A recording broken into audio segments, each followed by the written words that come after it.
Hey everyone, welcome back to My Rising Rose with me, Jack Morrigan, and today we're going to be doing something a little different.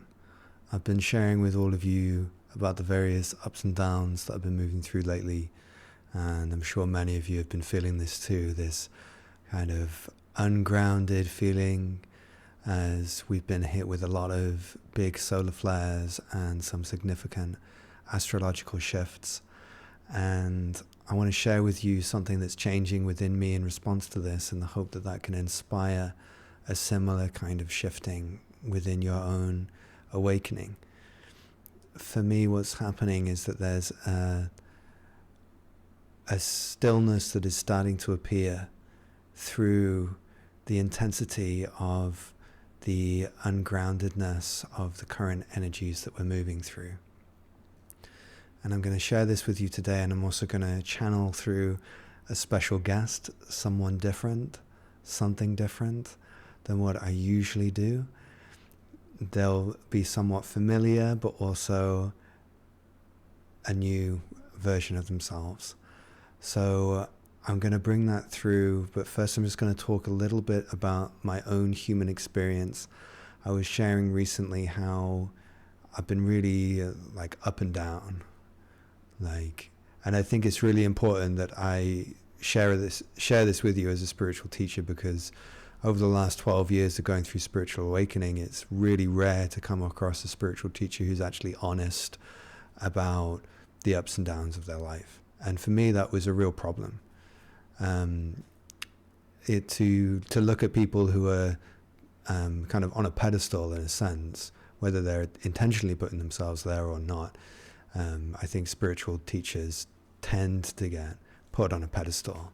And when we're in that kind of a position, we need to be really honest with ourselves and with our audience about what our life is really like. Otherwise, all of the kind of confusion that gets thrown around about what spiritual awakening is can land on us, and we end up intentionally or unintentionally fueling that. I think it's easy to think that our role as spiritual teachers is somehow to present this kind of perfect or maybe aspirational way of moving forward spiritually, or maybe we're a bit afraid and a bit vulnerable to share about the truth of our lives that obviously contains many ups and downs and all the stuff that goes along with being human, no matter how awake we are. So I always want to share about that, and I think it's important. My teacher, thankfully, Fran, was pretty open about the various ups and downs of her life. She was like that publicly, and she was even more so privately. So I had a really good role model for what spiritual awakening looks like that really helped to kind of cut through a lot of the conditioning that I had picked up along the way about what spiritual awakening looks like, e.g. never suffering, always saying the right thing. There's this kind of list of very strange things that we expect spiritually awakened people to do. And she would always cut through that in me and point out when I was making a mistake, and she'd go as far as to say, there's brainwashing in the spiritual scene. And she told me very bluntly once that I had adopted that I was affected by this kind of brainwashing, that it's just out of touch with reality. So she was always bringing me back down to earth, and as far as I'm concerned, that's the spiritual lineage that I'm a part of and what I will always be committed to doing. Let's not get into delusional fantasies about what spiritual awakening is, and let's stay true to the reality of our human life. And that may include some incredible things that are way outside the norm of what people expect a human being to be able to experience, but that doesn't somehow make us free from the human experience either. That doesn't mean that we never suffer. I've said it on this channel before, and I'll say it many times again. Fran used to always tell this story about the Buddha, and how there was this one day where one of his best friends tried to push a boulder so that it would land on the Buddha. And that's quite an extreme thing to happen, to have someone really close to you try and push a boulder on you. And Fran would talk about that, and then she would say, well, you know what, maybe that wasn't a good day for the Buddha. And I love that story because it just highlights how we're all human, and that includes the Buddha, that includes Jesus, that includes all of the big names from spiritual history, and it also includes us, and it also includes whatever teacher you're putting up on a pedestal, whether they own that or not. They're going to have good days and bad days. They're going to have ups and downs. That's part of being human, right? Now, I've been going through quite a few downs lately because this energy has been so intense. It's been really impacting my life. Like, it's been hard for me to do everyday things because I've been feeling so dizzy and ungrounded that it's just too much. Like, I was telling you all that I went to the gym a little while back, and I'm like, I want to get back in shape. I'm not in shape at the moment, and I feel like I don't feel good about that. I'm like, I want to get myself back in shape again. I was doing pretty well at the gym, but I've had a lot of time out. And I went back, and I could only manage like 30, 40 minutes, and I was doing really low weights, but I was still I got so dizzy, and it was too much. So I had to leave. And I had a similar thing recently, a couple of times of meeting friends where I had to say, like, sorry, I'm not feeling very well right now.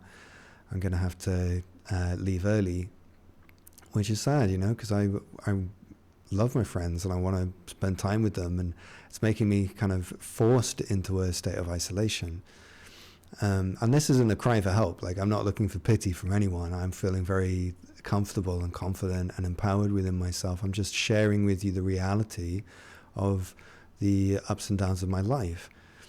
And to kind of complete this story before I go into the channeling, what's been happening today is kind of the other side of that.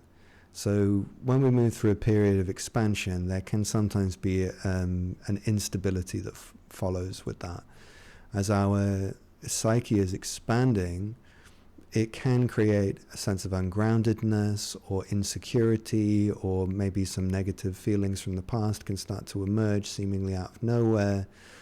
Lots of things can happen as we're evolving spiritually, and again, these things are rarely or less commonly spoken about than the kind of the fluffy good stuff that happens, but this is the reality, so that's what I'm sharing with you. And what happens often for me is that I'll move through a period of instability that's combined with literally a sense of an expansiveness of my mind into deeper recesses of my body, into literally deeper communion with the earth and the cosmos.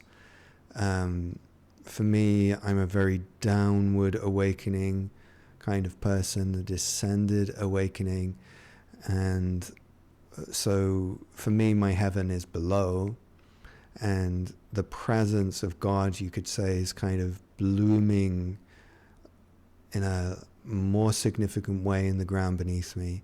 Another way of putting it is that my energetic roots are going deeper and are expanding into the earth.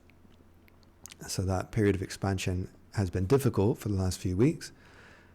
But today was the first day where I felt a shift, and it's changing. I've mentioned a shift before, but this is a bigger one. And I can see that the end of the difficulty is in sight. I can see the positivity and the growth that's come from that instability.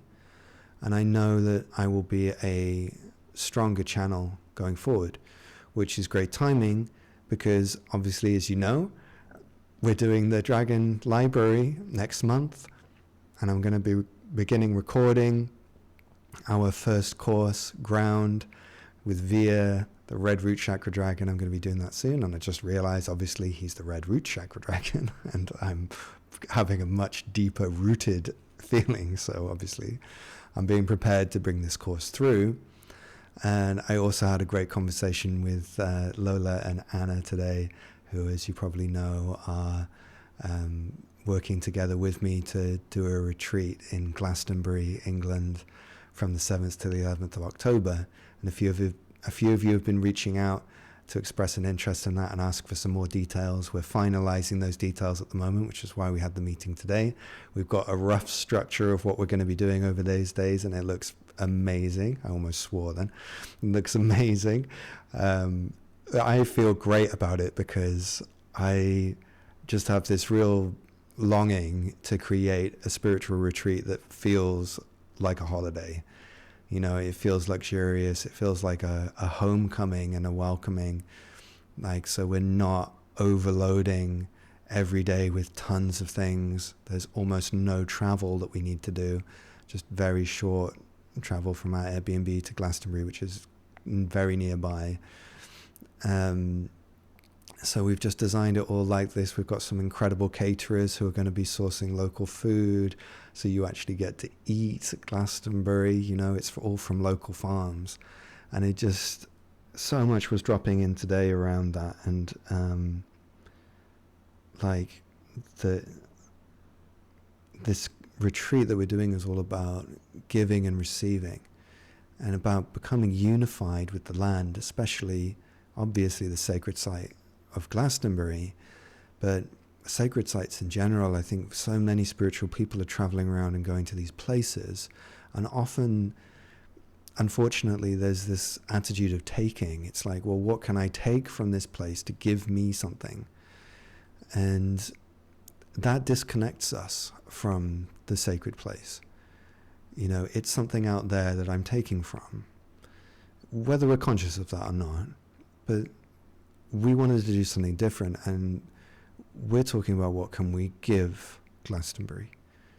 How can we come to Glastonbury, meet Glastonbury, and give to Glastonbury? And my sense today, especially when I was talking about it with Lola and with Anna, was that giving, through this act of giving, desiring to give to Glastonbury, it unifies our heart with the heart of Glastonbury. And when that happens, that unification, we can start to see that by giving to Glastonbury, we give to ourselves, and that the land will give back also. So it becomes this like positive cycle that we can initiate. And that's one of the core aspects of the retreat that we're leading.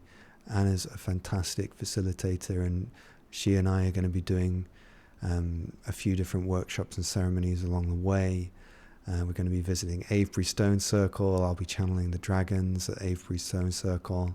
She's going to be doing Kundalini activations or maybe something else. She's got a wide range of skills that she can draw upon.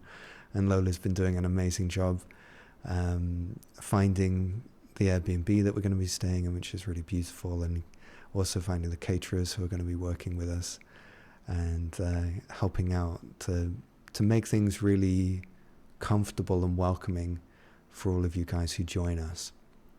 So I hope that you'll be interested in that. You can sign up for the newsletter in the link in the description, and I'll be putting out more information about this, including how much it's going to cost this week. That's the plan, to get it all done this week. Fingers crossed.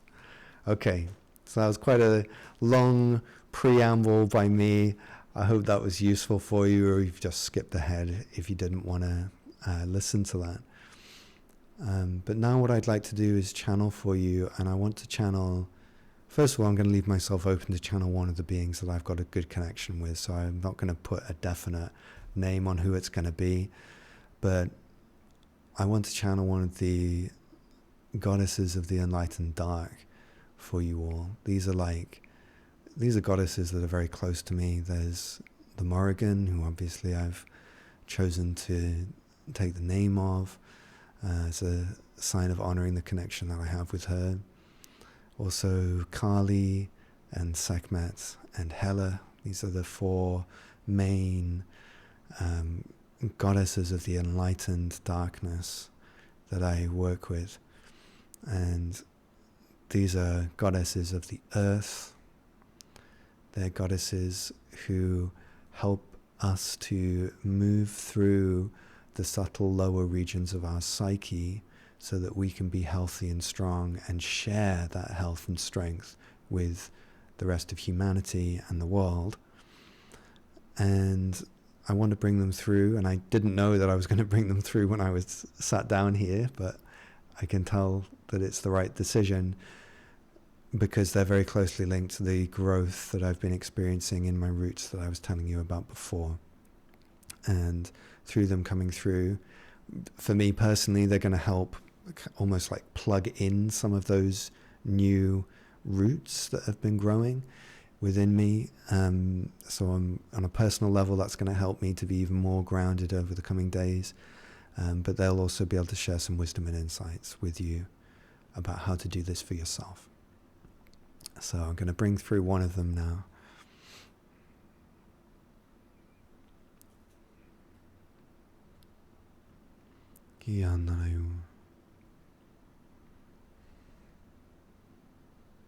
Yakatayoni ushturu.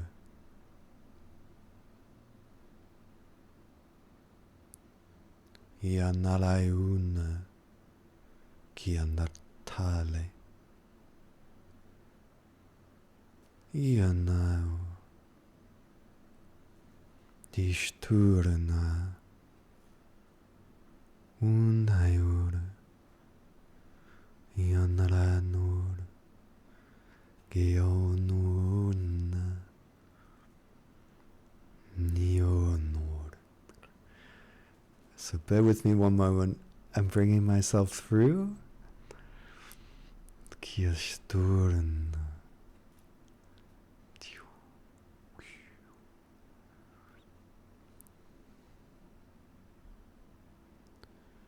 The sensitive among you will be able to feel my presence already.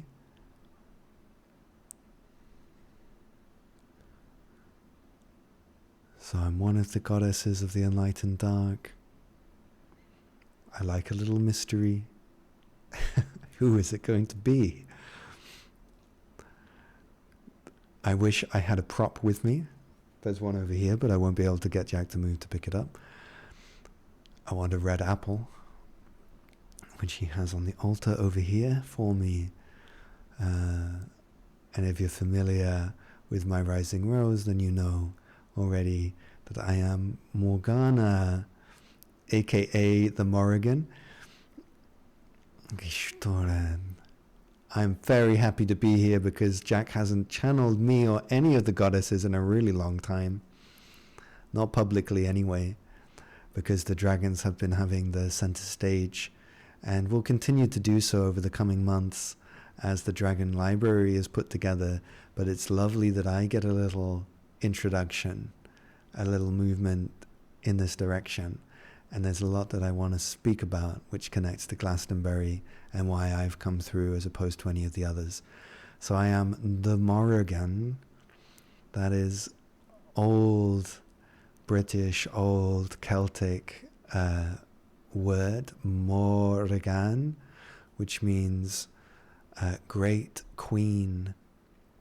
Great queen. So I am the great queen of the enlightened dark. And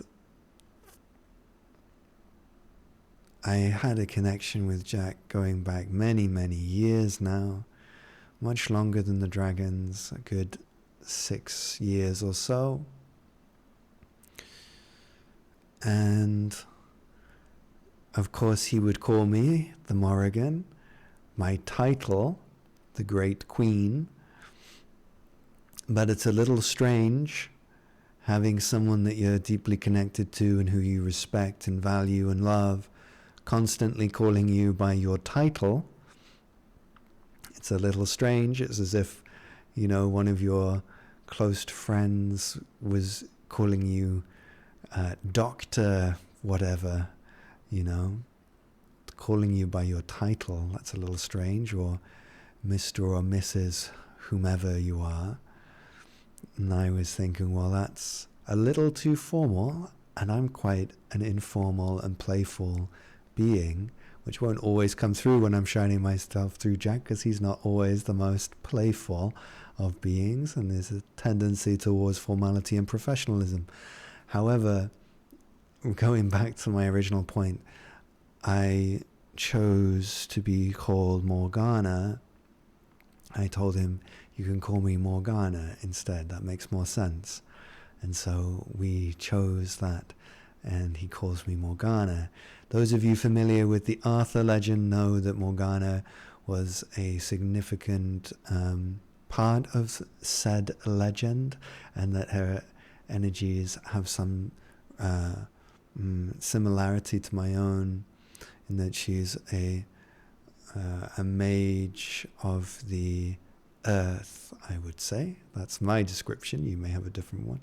A mage of the earth, a powerful dark feminine being, as I am. And amusingly, he didn't know anything about this story and the connection to the King Arthur legend. But before I continue, I'm going to remind you all of something that the dragons also often remind you of, which is that the most important thing here that I'm sharing with you here is my energy. My words are far less important than my energy. So just bear that in mind. Bear that in mind and try and listen to my words as you would listen to the rain.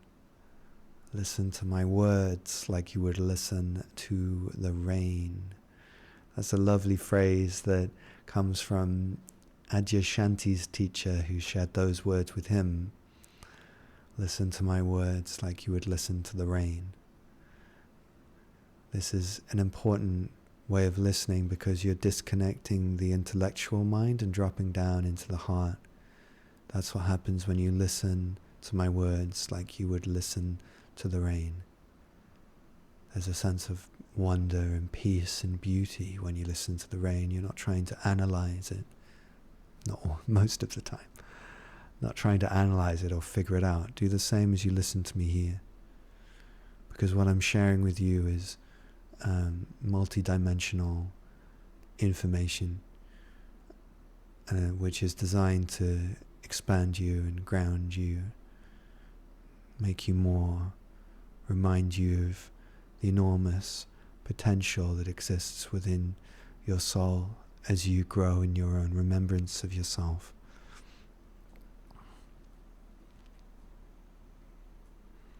Let's sit quietly for a moment as we dwell on that.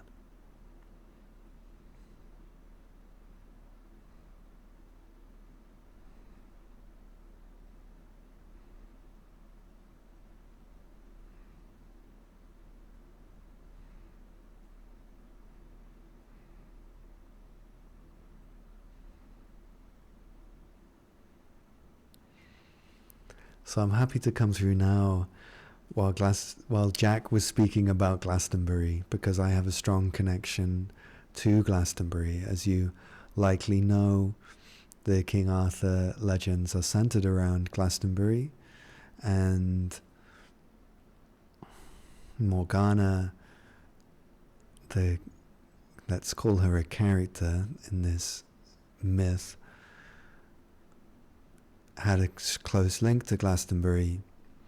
Now Morgana, the actual human being that the story is based on, was a direct expression or incarnation of myself. So you could think of me as a human being being Morgana, or Morgana as a goddess being me. So I have a close link to Glastonbury and to the Arthurian legends, and I want to play my part in the remembrance of the keys of this legend.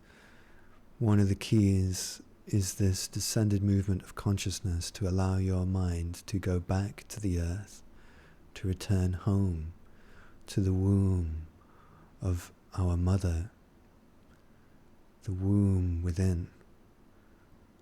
One dimension of the Holy Grail is actually the womb of Mother Earth. You could make the point that the Holy Grail is itself the womb of Mother Earth and is found by going through the trials of the descent of consciousness. Now, what Jack's been experiencing over these past weeks, this very unstable and life-limiting ungroundedness, has been part of that trial, because this trial tends to move in cycles rather than be something that's all or nothing. It comes and it goes. So he just moved through another layer of that trial. And then what happens? Well, afterwards you are able to drink more deeply from the waters of the Holy Grail, which are the waters of the womb of Mother Earth, which you could say is the soul of the earth, the living spirit of the earth that is Gaia. So you drink her life force into your body, and as you do so, you become her. And as you do so, you are reminded the amnesia of the separation that you experienced when entering matter starts to fade. The waters of the Holy Grail cleanse you of your amnesia, and you remember that you are and have always been the spirit of this living world and the spirit of all of life. This remembrance is the remembrance of your own immortality, which is why they say that drinking from the Holy Grail makes you immortal. It's not pointing to the immortality of your body, it's pointing to the immortality of your being, the remembrance of the immortality of your being, that the deepest, truest part of who you are is and always shall be immortal. It is the pristine water of the Grail, which is none other than the pristine water of Mother Earth's soul.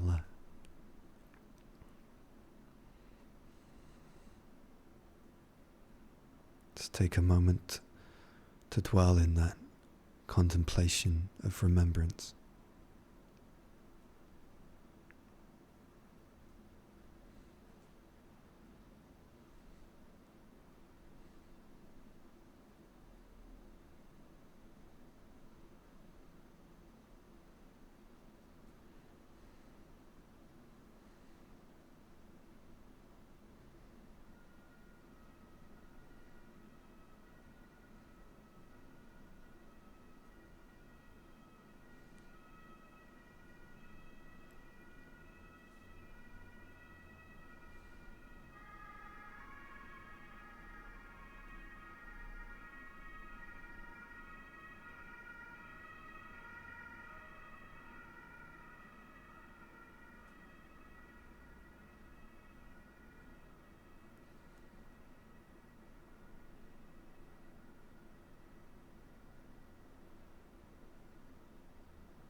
So how do you allow yourself to drink from this water?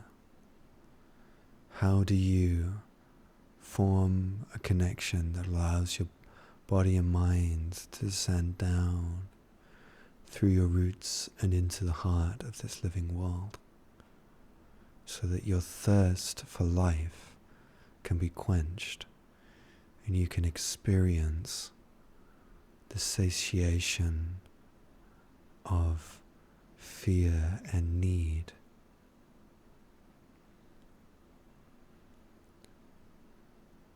The answer to that question depends upon where you are on your path. Some of you will hear my words and feel it already. You will know the peace within, because my words remind you of it. And it is born again in you. That may be temporary, it may come now and it may leave when you turn this video off, or it may become more stable.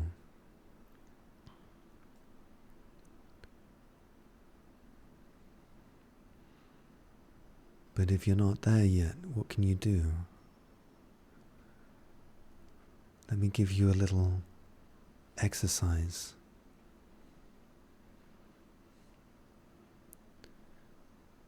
Find a place in nature that you love.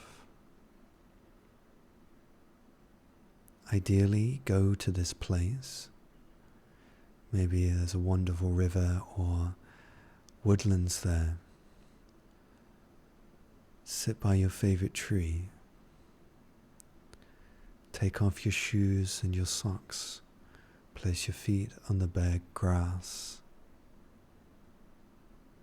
Take a moment to feel Mother Earth beneath you.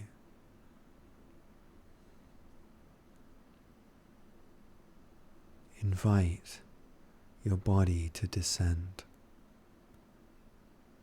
Follow the feeling of gravity down into the earth.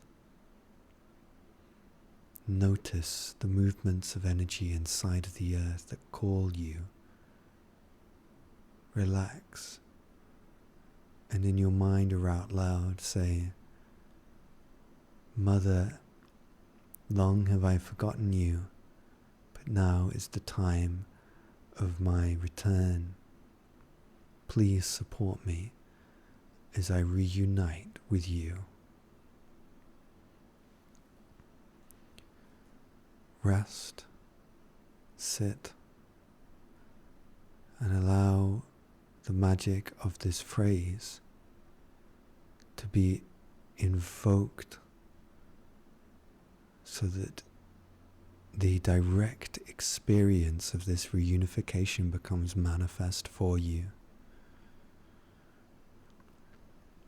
Words and intellectual understanding do not mean much. Direct felt sense, the direct feeling of energetic reunification between your body and the earth is what we are looking for. Words are not even needed when you experience such a thing, for your body and mind automatically knows that you are returning home. And so much mental distress becomes superfluous, becomes unnecessary in the light of such remembrance.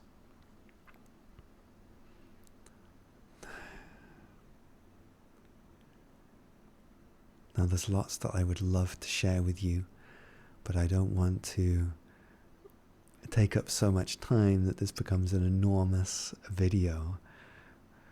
Me, Jack, and the dragons are trying to work with the YouTube algorithm, and I know this might sound a little strange hearing a channeled goddess talking about this, but the reality of our world is that we need to interact with the YouTube algorithm and other practical elements of the modern human world in order to have our message reach out.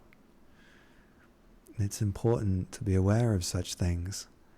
We are not in a state where we can simply click our fingers and have our message reach millions of you. We have to build that in a real, tangible way through Jack's work, and one of those is this interacting with the YouTube algorithm.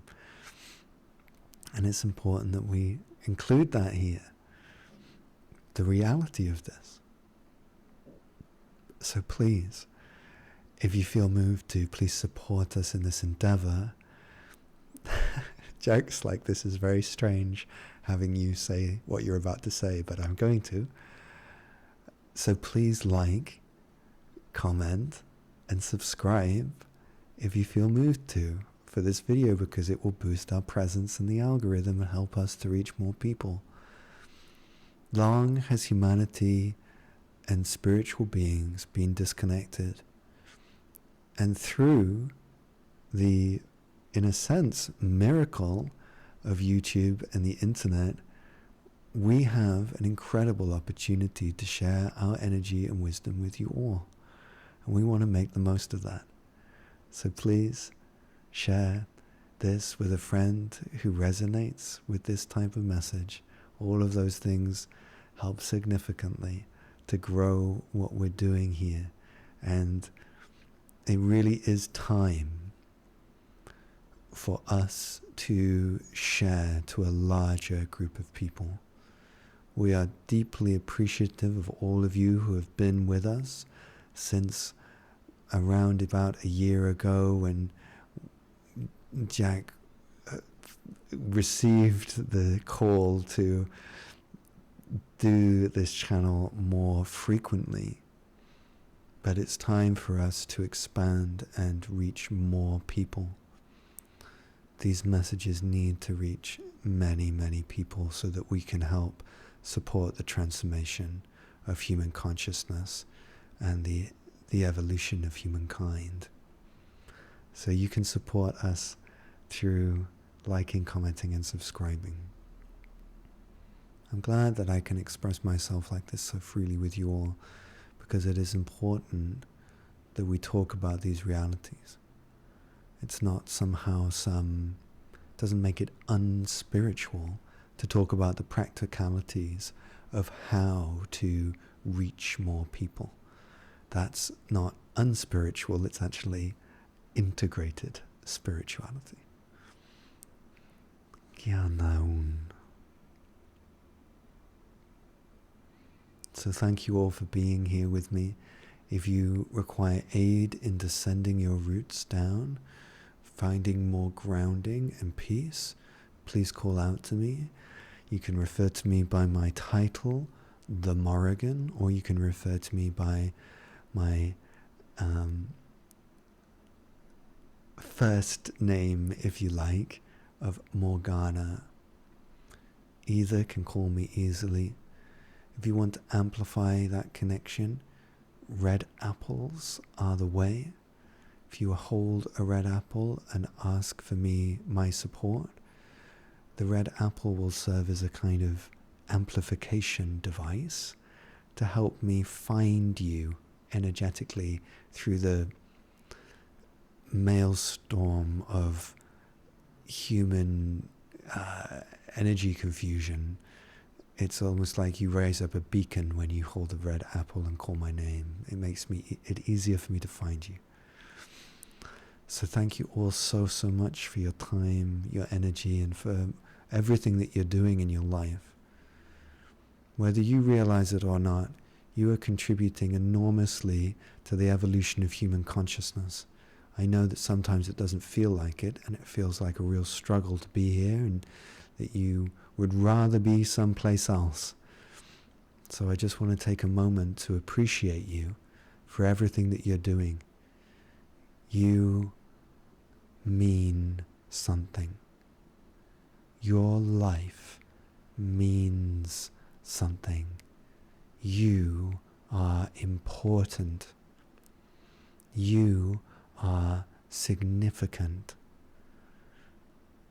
Let that be known. Remember, stay true to the truth of your being and the truth of the reason that you came here, for your purpose is noble. And within the nobility of the reason for your incarnation is the justification of your worth. Let those words sit with you for a time. And let it be known that you are significant, that you are loved and valued by this living world that we all are. Thank you so much, and I look forward to sharing more messages with you soon. Bye-bye for now.